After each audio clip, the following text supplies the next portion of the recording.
আজকে ভেটকি মাছের কাঁটা রান্না হবে। ভেটকি মাছের কাঁটাগুলোকে মা প্রথমে ভাজছে।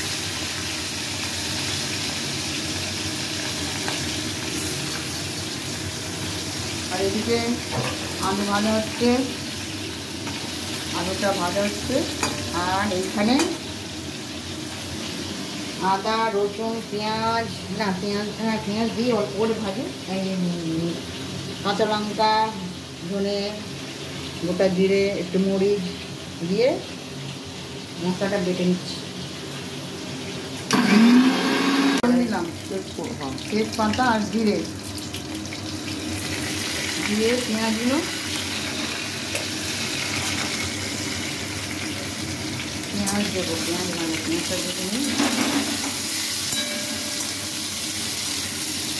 পেঁয়াজটা ভাজা হোক, তারপরে সব মশলা দেবো।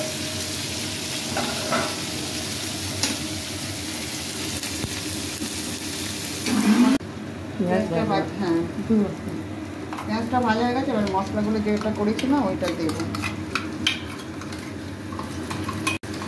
সব মশলা দিয়ে অনেকটা হয়েছে, মাছ দিতে হবে।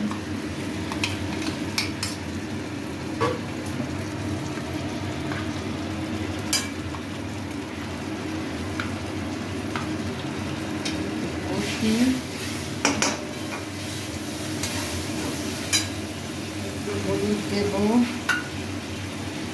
হলুদ অনেকটাই করবে।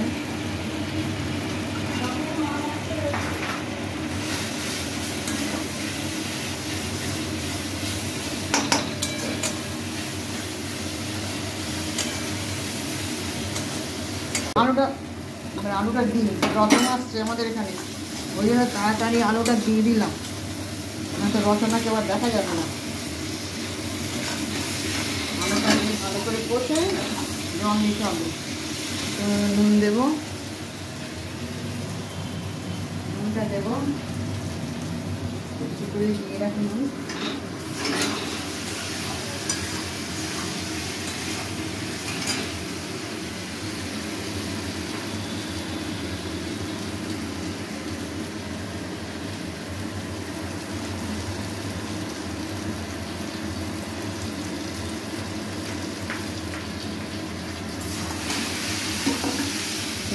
ছেড়ে গেছে।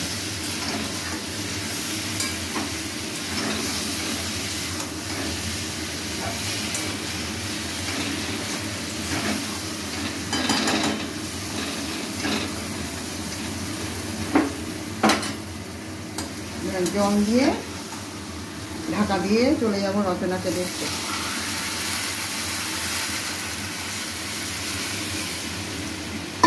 অতটা মাছ পড়বে তো, ওই জন্য জলটা একটু বেশি লাগবে। আপাতত এই থাক। চিকিৎসা বাকি আছে আলু সিদ্ধ হতে, তবে একটু মাছগুলো তো বড়ো, মাছগুলো একটু সিদ্ধ সময় লাগবে। ওই জন্য মাছগুলো দিয়ে দিলাম, মাছের কাঁটাগুলো বেশি মাছই আছে। কিন্তু আমরা রচনার জন্য ছুটলাম, এখনো রচনা এসে পৌঁছায়নি, এই জন্য আবার চলে এসছে বাড়ি। এগুলো হোক, একটু নেড়ে দিই, এতে হয়ে যাবে। জলে গাছ আবার ঢাকাতে দেখি যাই, যখন শেষ হবে তখন গরম মশলা দিয়ে নামানো যাবে, তখন আবার একটু দেখাবো। ব্যাস, আপাতত ডান। শেষমেশ রান্নাটা এই দাঁড়িয়েছে, গরম মশলা দিয়ে নামিয়ে দিয়েছি।